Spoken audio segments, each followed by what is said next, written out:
lá em Lucas capítulo 15. Lucas 15, vamos ler do verso 11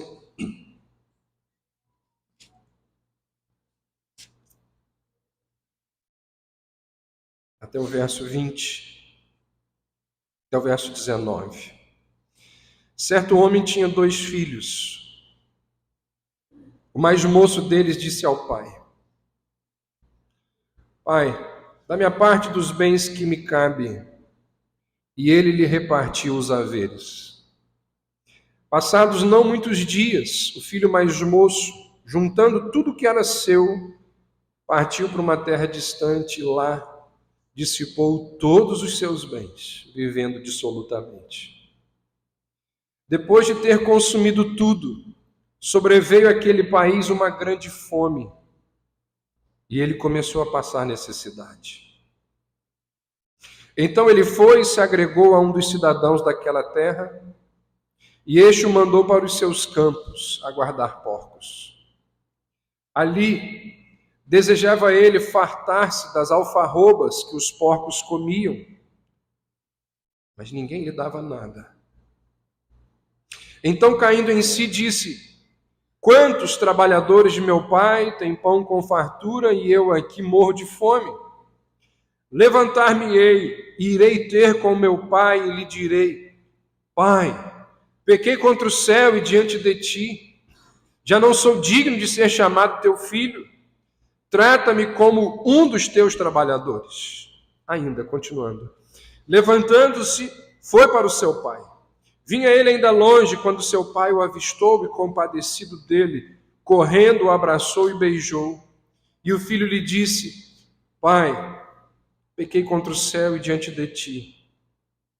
Já não sou digno de ser chamado teu filho. O pai, porém, disse aos seus servos: Trazei depressa a melhor roupa, vestiu, ponde-lhe um anel no dedo, sandálias nos pés. Trazei também e matai o novilho cevado. Comamos e regozijemo-nos, porque este meu filho estava morto e reviveu. Estava perdido e foi achado. E começaram a regozijar-se. Vamos orar? Senhor, aqui estamos nós mais uma vez. Mais um domingo neste local, assentados, teu povo aqui assentado nestes bancos. Deixamos as nossas casas e aqui viemos para prestar-lhe o culto que lhe é devido, dedicarmos nossas vidas, clamarmos pelas nossas vidas, pelas nossas famílias e também para ouvirmos a exposição da tua palavra. Pedimos que ela seja lâmpada para os nossos pés e luz para os nossos caminhos. Pedimos que ela dê a Cristo a honra que a Ele deve ser dada. Assim oramos, assim nos apresentamos ao Senhor agora, em nome de Jesus. Amém. Semana passada nós analisamos aquele momento quando esse rapaz, conhecido como filho pródigo, ele cai em si. E naquela situação de miséria, uma situação vexatória, de grande necessidade, ali ele percebe que ele precisa retornar. Lá no fundo do poço, ele reconhece a sua carência, ele reconhece a sua necessidade. E diante de todo aquele quadro desolador, ele diz, verso 18, levantar-me-ei e irei ter com o meu pai. E lhe direi, levantar-me-ei e irei ter com o meu pai. Não é simples tomar essa decisão. Levantar-se depois de uma queda não é algo fácil. Depois de tudo que esse rapaz fez, para ele pensar em retornar não é algo simples. Ele envergonhou o pai, ele desonrou o pai. Ele fez e disse coisas inimagináveis. Ele desejou a morte do pai. Quando ele pede a herança, ele está dizendo: o senhor está demorando muito a morrer. E eu queria que o senhor já estivesse morto, para eu poder desfrutar da minha vida. Depois de tudo isso, ele ainda vive uma vida dissoluta, traz vergonha para a família, traz um prejuízo enorme para a sua casa, ao pegar ali uma parte, 1/3 da herança. Então não era simples ele retornar depois de tudo isso que ele acabou fazendo. Voltar, em algumas circunstâncias, não é algo fácil de ser feito. Essa metanoia, esse 180 graus, é algo dificílimo na vida de muita gente. E aqui na parábola, esse retorno difícil, ele é ilustrado por aquilo que o rapaz tem pela frente a partir do momento que ele decide voltar. Quando ele diz assim: levantar-me-ei e irei ter com o meu pai, isso significa que ele tem um longo percurso pela frente. Porque, como diz o texto, ele está numa terra distante, não é perto. Ele vai levar muito tempo até chegar em casa. Outro problema, ele está numa condição extremamente debilitada. Ele não tem se alimentado direito. Ele não está fisicamente bem. Essa viagem de volta é a pé. Não é simples. Vai ser muito complicado para ele chegar até a sua casa. Então, esse retorno, esse complicado retorno, ele é ilustrado por essa dificuldade que esse rapaz tem de, naquelas condições, voltar para sua casa. Eu sei disso, você sabe disso. Nós sabemos que em algumas circunstâncias das nossas vidas, voltar não é fácil. Depois de decisões irresponsáveis, depois de algumas atitudes irreversíveis que nós tivemos, voltar não é simples. Você fez aquela besteira.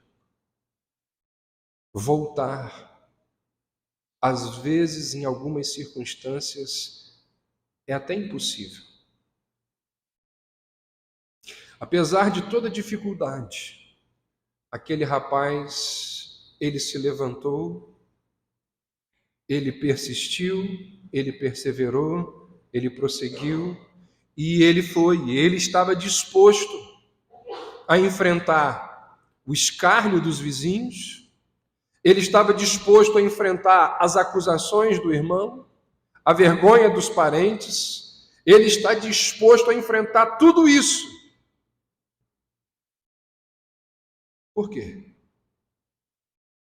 Por que enfrentar todas essas situações? Porque ele sabe que vale a pena voltar a conviver com um pai que é bondoso. Ele está disposto a fazer tudo isso, a enfrentar todas as pessoas, porque ele sabe que ele tem um pai generoso, misericordioso, gracioso. Levantar-me-ei e irei ter com meu pai. Ele sabe que o pai é cheio de bondade. Ele sabe que o pai é perdoador. Ele sabe que o pai acolhe aquele que de fato se arrepende. É por saber dessas coisas que, apesar da enorme dificuldade de retornar, de se levantar e ir novamente para aquele contexto, ele vai. levantar-me-ei e irei ter com meu pai. Quando a gente estuda um pouco e analisa um pouco a estrutura social da época em que Jesus ensina essa parábola, a gente consegue entender um pouco melhor a confiança que esse jovem tinha na generosidade do seu pai. Por exemplo, naquela época existiam os grandes proprietários de terra, gente que tinha muito dinheiro, muito dinheiro. O pai desse rapaz fazia parte desse grupo. Homens ricos que tinham lá grandes propriedades de terra. Abaixo dele existiam os arrendatários, pessoas que alugavam ali alguns pedaços de terra. Próximos aos arrendatários existiam comerciantes que tinham lá os seus próprios negócios. Junto ali com os comerciantes também existiam pequenos artesãos que faziam algumas coisas que davam a eles algum recurso. Abaixo desses artesãos existiam os servos, pessoas que trabalhavam nas casas de pessoas com mais recursos. Esses servos tinham lá alguns recursos, eram pobres, mas tinham lá os seus recursos. Muitos deles acabavam trocando serviço por alimento, um escambo, não era nem salário muitas vezes. Abaixo dos servos, lá na base dessa pirâmide, estavam os diaristas. Jesus conta uma parábola dos diaristas. Homens que ficavam ali pelas praças, desejosos de que alguém fosse lá e os contratasse. Eles poderiam ou não ser contratados. Essas pessoas não tinham ninguém por elas. Elas recebiam o salário daquele dia de trabalho e nada mais. Eles mal tinham recursos para se alimentar. Agora você, entendendo isso, entendendo essa pirâmide social, você consegue compreender a generosidade desse pai. Porque os trabalhadores que o filho menciona aqui no verso 17, quantos trabalhadores na casa de meu pai têm pão com fartura?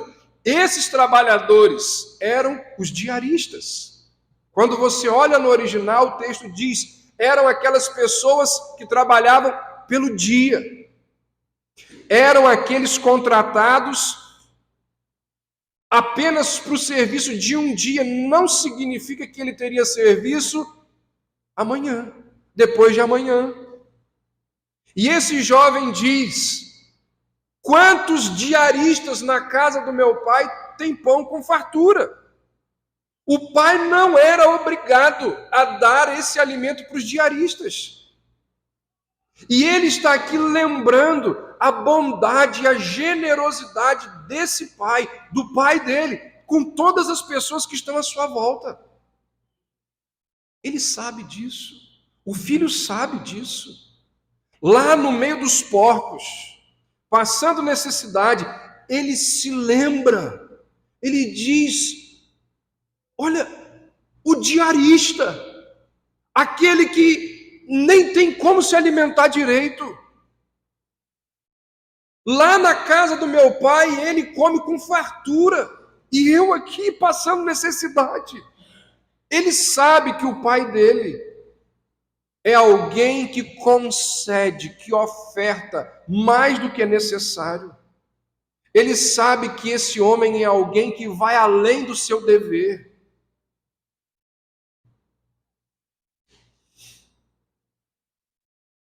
Às vezes acontece, muitas vezes acontece, de pessoas precisarem sofrer para aprenderem a valorizar as bênçãos do reino de Deus. Só valoriza quando está lá no meio do porco. Durante anos, durante décadas, aquele menino desprezou a bondade do seu pai. Mas agora, lá no chiqueiro, ele reconhece essa bondade. Ele deseja essa bondade. Ele anseia para estar novamente naquele contexto onde a bondade do pai se faz presente de maneira generosa. Então ele diz: levantar-me-ei e irei ter com o meu pai. Percebe? Levantar e ir não é simples. Levantar e ir significa enfrentar uma série de circunstâncias difíceis. Mas o que é que o impulsiona a ir? É o pai. É a bondade, é a generosidade do pai. Então ele diz: levantar-me-ei e irei ter com o meu pai. E a continuação do verso é registrado: e lhe direi, Pai, pequei contra o céu e diante de ti, já não sou digno de ser chamado teu filho, trata-me como um dos teus trabalhadores. Atente para esse detalhe. Quando o pródigo decide dizer essas palavras para o pai, ele ainda não tinha se encontrado com o pai. Ele apenas pensa. Quando ele conversa com ele mesmo, ele ainda está na terra distante. Ele ainda está lá no meio dos porcos. Ele ainda está lá passando necessidades. Ele ainda não tinha dito. Ele só pensava em dizer. Semelhantemente, em algumas ocasiões nas nossas vidas, quando nós enfrentamos tribulações, quando nós enfrentamos problemas, nós pensamos em orar, nós pensamos em expressar a nossa dor, nós pensamos em expor a Deus a nossa angústia, o nosso sofrimento. Esse ato de pensar em orar já é oração. Entende isso? Esse desejo de abrir o coração com Deus já é oração. O anseio pela oração é oração. Isso é algo extraordinário. Agostinho vai dizer, você tem aí no esboço, por vezes, em meio a uma tribulação ou tentação, alguém pensa em orar. E no próprio ato de pensar o que irá dizer a Deus na oração, já está orando. Geralmente, em situações como esta, Deus já está ouvindo quando alguém pensa em orar. Ele ainda não começou a orar, ele só tem o desejo de orar, mas Deus já está ouvindo. Quando o homem delibera orar, lá já está aquele que lá estará quando ele começar a oração. Isso é encantador. É só você pensar em orar, você já está orando. Lembra lá do Salmo 32? Davi diz assim: confessarei a minha iniquidade ao Senhor. Davi não tinha feito a oração. Era só um pensamento. Ele diz: eu vou confessar a minha iniquidade ao Senhor. É só um desejo. É algo que ainda vai ser expresso. E apesar disso, sabe o que Davi diz logo depois? E tu já perdoaste a impiedade do meu coração. Confessarei, e tu já perdoaste. Irmãos, o que essas imagens do pródigo que pensa em dizer, de Davi que diz que vai confessar, a fala aqui de Agostinho, o que essas imagens aqui, elas nos revelam? Que nós temos um Deus pronto para nos perdoar. Pronto para nos perdoar. Eu não vou abordar isso hoje, vai ficar para as próximas semanas. Mas você vai ver que quando nós chegarmos nesse diálogo do filho com o pai, na verdade não tem diálogo. Porque quando o filho fala com o pai, o filho não consegue dizer tudo para o pai. Porque o pai já interrompe a fala dele e já começa falando com os empregados. Faça isso, faça aquilo, faça isso. A parábola revela um pai pronto em perdoar. Basta um simples desejo ainda não expresso, ainda não revelado, ainda não dito, e Deus já estende sobre nós a sua misericórdia, a sua graça, o seu perdão. É só o desejo. Irmãos, como que o nosso Deus é gracioso. A Bíblia diz que há um coração quebrantado e contrito, o nosso Deus não despreza. A Bíblia diz que se confessarmos os nossos pecados, Ele é fiel e justo para nos perdoar. Já não sou digno de ser chamado teu filho. Trata-me como um dos teus trabalhadores. É isso que ele pensa. Levantar-me-ei, irei ter com o meu pai e lhe direi tudo que eu fiz, toda besteira que eu cometi. Não sou digno mais de ser chamado teu filho. Trate-me como um dos teus assalariados, como um dos seus diaristas. Ele sabe que não tem direito nenhum. Nós falamos disso semana passada. Isso é uma característica de um arrependido. Isso faz parte do arrependimento. Ele sabe que não tem mais qualquer tipo de direito. Ele conhece o sistema.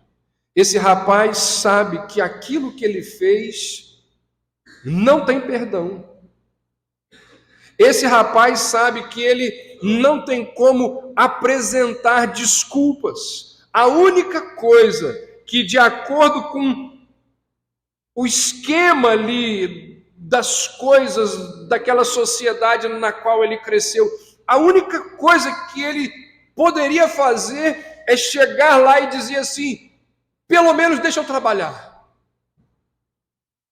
Faça de mim um diarista. E aí, junto com a constatação do erro que ele tinha cometido, surge na mente desse jovem uma culpa absurda. Aquilo que a psicologia chama de culpa neurótica. Ele quer voltar para o pai, mas como ele está com a culpa neurótica, ele pensa em voltar na condição de um empregado. Ele queria restabelecer uma relação de troca, típica de um escravo. Trabalho em troca de comida. Ele propõe ao pai uma relação mercantilista. Ou seja, a culpa o levou a desistir do seu status de filho. A culpa o levou a desistir da relação de amor para com o pai. Ele queria passar o resto da vida expiando os pecados que cometera através de serviço para o pai. Ele diz: trata-me pelo menos como um dos teus trabalhadores. Acontece isso com você?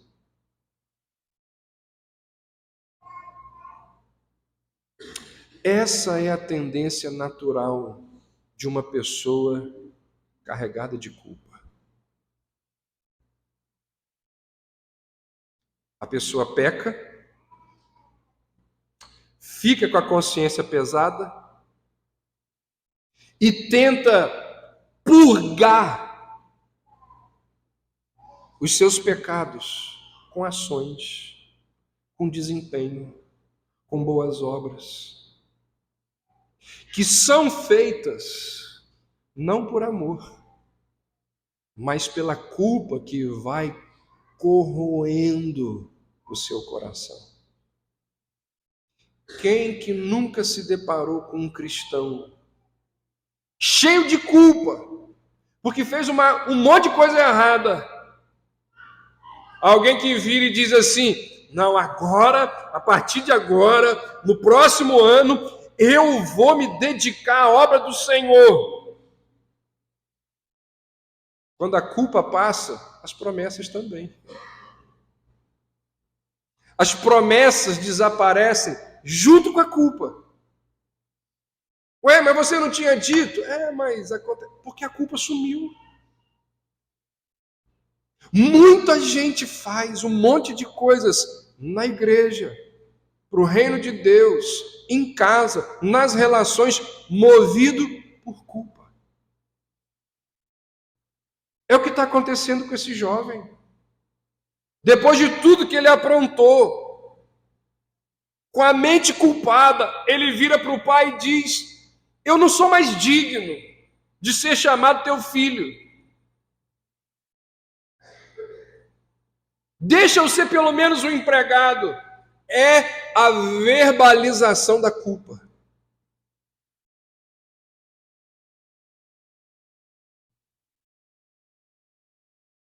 Frequentou uma igreja teologicamente fraca. Uma sinagoga, no caso. Porque quando o homem peca, quando o homem se arrepende, se ele não tiver uma teologia saudável, uma leitura correta das Escrituras, ele vai ter um entendimento equivocado a respeito do perdão de Deus. E ao ter um entendimento equivocado do perdão do Senhor, as suas práticas também serão equivocadas. E a pessoa acabará fazendo um monte de coisas no reino de Deus, impulsionado por culpa e não por amor. E quando nós fazemos as coisas por culpa e não por amor, a gente cansa. A gente não faz com alegria. A gente dura só 6 meses.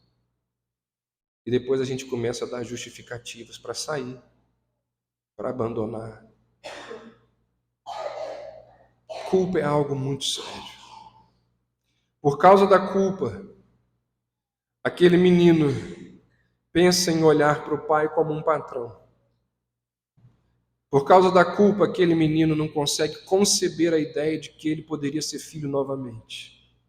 Por causa da culpa, aquele menino acreditava que ele precisava pagar com serviço, com trabalho, por tudo aquilo que ele desperdiçou. E é nesse momento que Jesus nos mostra que com Deus as coisas não funcionam desse jeito. Existe um monte de religião no mundo, presta atenção nisso. Existe um monte de religião no mundo, inclusive religiões históricas, que sabendo dessa tendência humana de se relacionar com Deus baseado na culpa, explora essas pessoas. Sabe que a culpa leva o homem a fazer um monte de coisas. E os líderes religiosos, sabendo disso, exploram essas pessoas. Mas aí, quando nós nos encontramos com o Evangelho de Jesus Cristo, quando nós, de fato, nos deparamos com aquilo que a Bíblia nos ensina a ser o Evangelho, irmãos, que libertação! Olha o que Jesus diz, verso 20. Levantando-se, foi para o seu pai. Vinha ele ainda longe, quando seu pai o avistou, compadecido dele, correndo, o abraçou e o beijou. E o filho lhe disse: Pai, pequei contra o céu diante de ti, já não sou digno de ser chamado teu filho. Nesse momento da história da parábola, nós nos deparamos com uma quebra de paradigmas. Para aquela cultura onde esse menino cresceu, arrependimento era algo que se conquistava com muito esforço. Dessa maneira, quando aquele rapaz confessa o pecado dele, o normal e o certo para aquela cultura era o pai deixar esse menino do lado de fora da casa um tempo. Você fica aí uns 3 dias aí, ó. Quer ser um trabalhador? Fica aí na praça junto com eles. Daqui a 3 dias você vem aqui. Passados alguns dias, ele vem, ele se achega, ele se curva ali diante do pai, ele beija os pés do pai. Tem que se humilhar. E naquele momento ali de humilhação daquele jovem, o pai olha para ele assim com uma certa indiferença e diz assim, ó, a partir de agora você vai fazer o seguinte: isso, aquilo outro, quais obras você vai realizar? Vai trabalhar no campo durante 3 anos, vai, sei lá. Quanto tempo ele vai trabalhar para mostrar que de fato se arrependeu? E caso ele trabalhasse o tempo necessário e fizesse todas as obrigações com responsabilidade, depois de tudo isso, você volta aqui para a gente pensar numa reconciliação.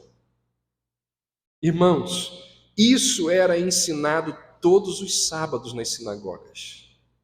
Todos os rabinos ensinavam que arrependimento era resultado do trabalho que o homem precisava fazer para ganhar o favor de Deus. Tem que trabalhar, tem que labutar para ganhar o favor de Deus. Está assim de religião hoje em dia, ensinando isso.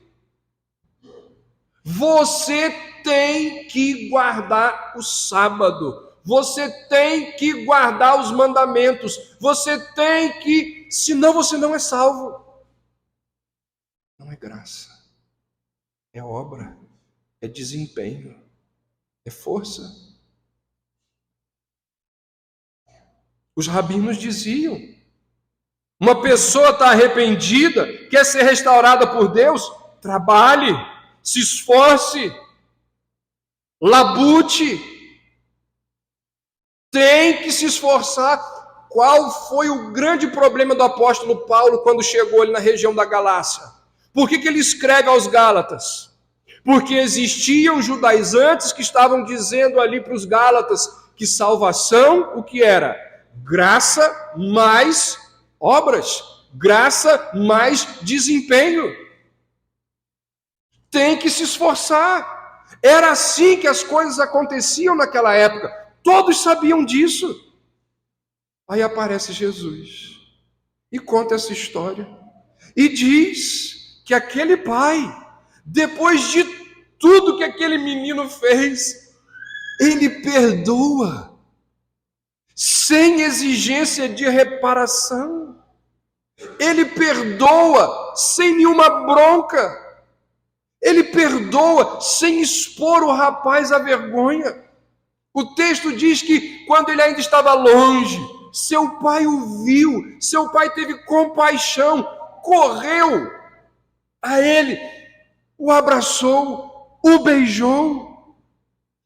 Isso que Jesus está falando aqui é simplesmente inconcebível para os ouvintes de Jesus. Essa definição de perdão não era ensinada pela liderança religiosa.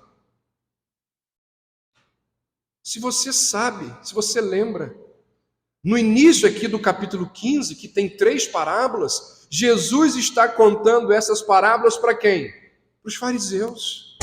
Nesse momento em que Jesus conta essa parte da parábola, é possível que os fariseus começassem a olhar um para o outro e dizer assim: isso é loucura. O que esse homem está dizendo aí não tem cabimento. Quando Jesus diz que depois de tudo que esse menino fez, o pai, ao avistar, vai até ele, corre, o abraça, o beija. Isso é uma mudança de paradigma impressionante. Não era assim. Não era isso que era ensinado nas sinagogas.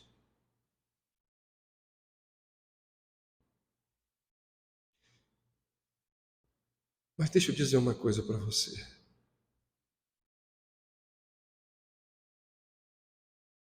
Deus, Ele perdoa sem exigir nada da gente. Mas onde está essa justiça?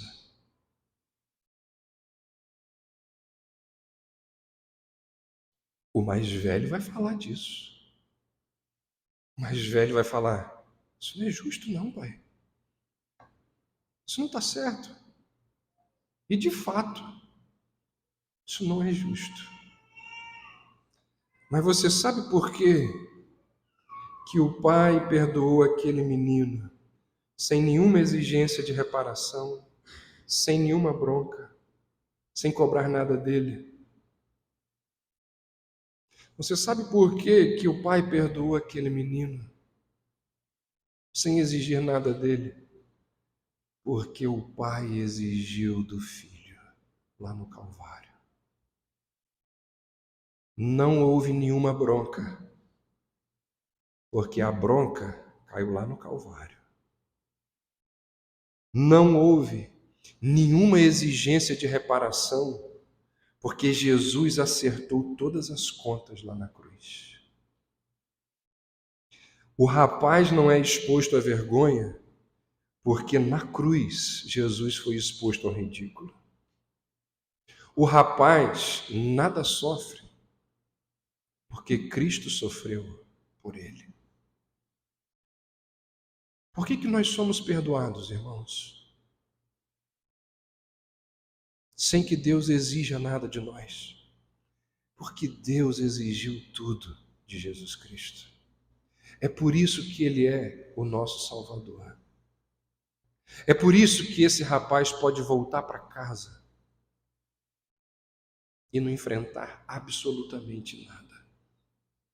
Depois de todos esses atos de amor e generosidade do pai, o menino entende que o seu pai não aceitaria aquilo que ele estava propondo de maneira nenhuma. Olha o que diz aí o verso 22 a 24, que dizem esses versos: o pai, porém, disse aos seus servos: trazei depressa a melhor roupa, vestiu, pôde-lhe um anel no dedo e sandálias nos pés. Trazei também e matai o novilho cevado. Comamos e regozijemo-nos, porque este meu filho estava morto e reviveu, estava perdido e foi achado. O que nós temos aqui? Graça abundante sendo derramada sobre a vida desse filho. É isso que acontece com o maior dos pecadores que se volta para o Pai. Quando Paulo escreve aos crentes de Éfeso, Paulo vai dizer assim, lá no capítulo 2, mas Deus, olha que passagem extraordinária. Depois de falar que nós estávamos mortos nos nossos delitos e pecados, Paulo vai dizer assim, mas Deus, sendo rico em misericórdia, por causa do grande amor com que nos amou, e estando nós mortos em delitos e pecados, nos deu vida juntamente com Cristo. pela graça sois salvos.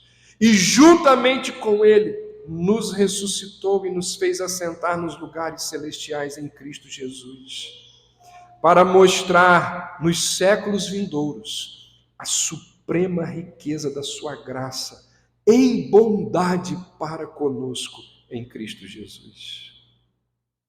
Irmãos, desde o início, desde o momento que aquele menino voltou, o pai o recebeu como filho. Por quê? Porque para o pai nada mudou. Permanecia filho como sempre foi. Para aquele pai, filiação não estava baseada em desempenho. Para aquele pai, a filiação não dependia do que o filho fazia ou deixava de fazer. Lembra quando Jesus foi batizado? Jesus é batizado e ele recebe um recado que vem dos céus. Diz o texto que os céus se abrem e uma voz do céu diz assim: este é o meu filho amado, em quem me comprazo. O que surpreende aqui não é a declaração. Todo mundo sabe que o pai tem alegria no filho, que o pai se compraz pelo filho. O que surpreende não é a declaração, o que surpreende aqui é o momento em que a declaração é feita. Porque essa declaração ela é feita antes de Jesus iniciar o ministério terreno dele. Ou seja, o amor declarado pelo pai ao filho ali no batismo não estava baseado na performance, nem na utilidade de Jesus. O pai declara o amor pelo filho antes dele começar o ministério terreno dele.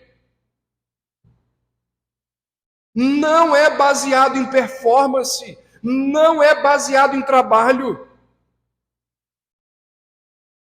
É aquilo que o Philip Yancey uma vez disse: não há nada que possamos fazer para Deus nos amar mais. Não há nada que possamos fazer para Deus nos amar menos. Porque não depende de performance.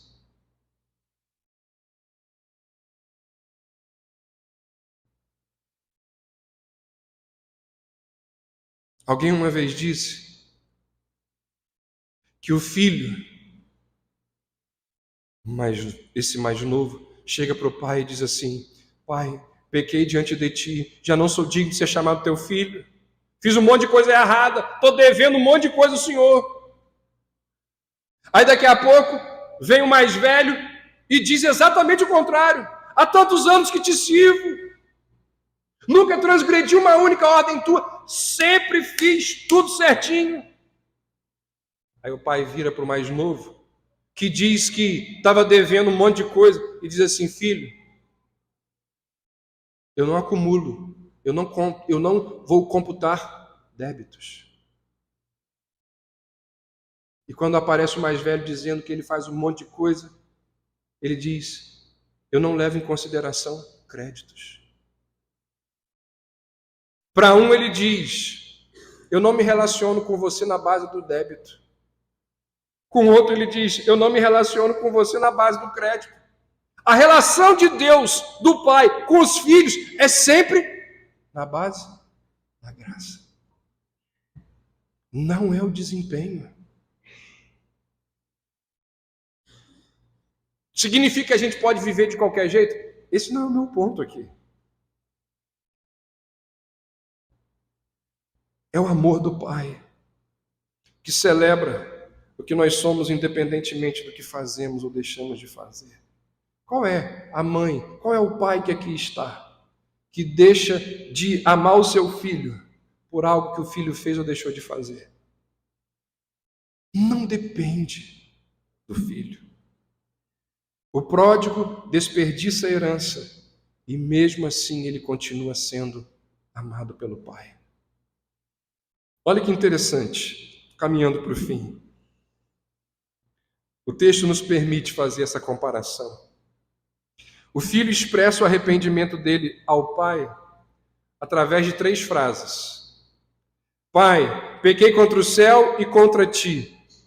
Segunda frase, não sou mais digno de ser chamado teu filho.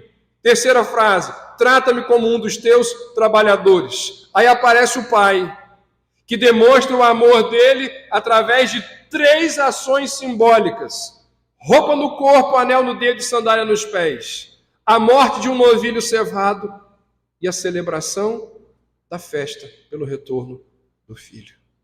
Ou seja, uma prova irrefutável da imutabilidade do amor do pai. Roupa de filho, anel de membro da família, sandália de um homem livre, provas irrefutáveis da imutabilidade do amor do pai. Aquele menino é surpreendido. Como? Antes de buscar o pai já o procurava. Antes de encontrar o pai, foi o pai que o encontrou. Antes de confessar o seu pecado ao pai, o pai já tinha abraçado e beijado. Antes de terminar a confissão, o pai já tinha ordenado ali que ele seria honrado com roupas novas, recebido com anel e autoridade de filho, declarado um homem livre, com sandálias nos pés. Não tem essa de empregado. O novilho cevado está sendo preparado para essa ocasião especial. E nós vamos celebrar o seu retorno. Naquela festa, aquele menino achou aquilo que ele tanto procurava naquela terra distante. Aquilo que ele foi lá na terra distante procurar e não achou, ele acha quando volta para a casa do pai. Irmãos, o que essa história nos mostra? Além de tudo que nós já temos ouvido, nós temos um Deus que deseja nos perdoar. Nós temos um Deus que se deleita em exercer misericórdia. O filho encontrou os braços do pai abertos, encontrou a casa do pai preparada. Quero dizer isso para você e encerrar com isso. Não importa quão longe você tenha ido,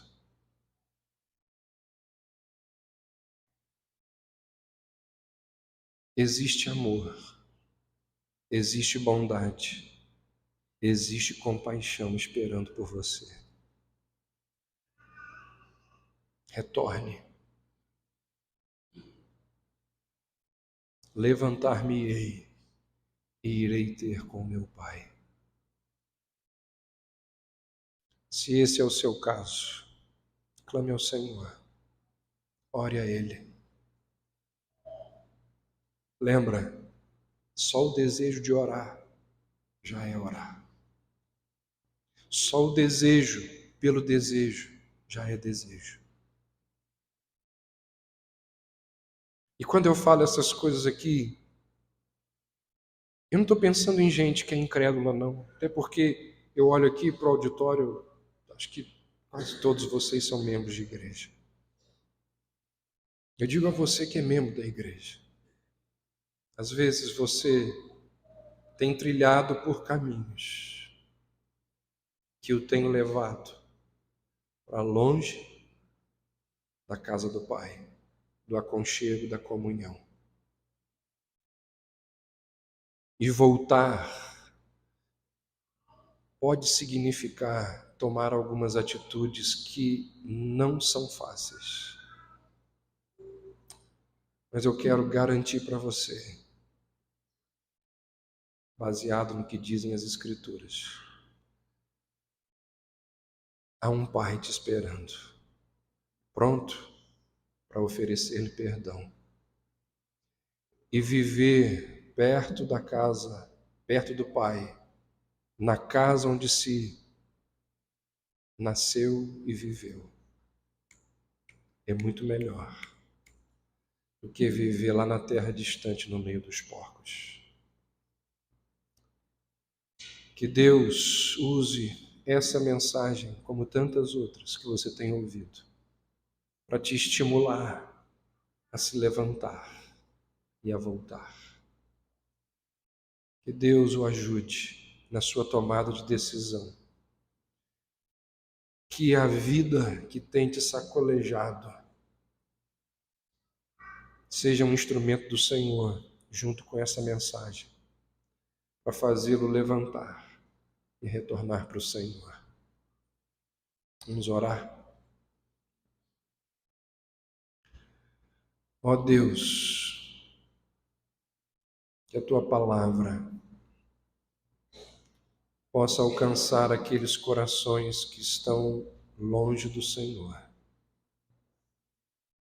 Que a Tua palavra possa levantar pródigos, homens e mulheres, que têm caminhado por lugares distantes do Senhor. E que ao retornar, eles o façam na certeza do Teu perdão, do Teu acolhimento, da Tua graça. Que ao retornar, eles o façam sabendo da bondade do Senhor em tratar das suas neuroses, das suas culpas, das suas atitudes descabidas e impensadas. Ó Deus, se há entre nós pessoas que precisam se levantar de quedas, de lugares imundos nos quais elas se encontram, que esta mensagem sirva, ó Deus, de instrumento do Senhor para trazê-las de volta. É a nossa oração, em nome de Jesus.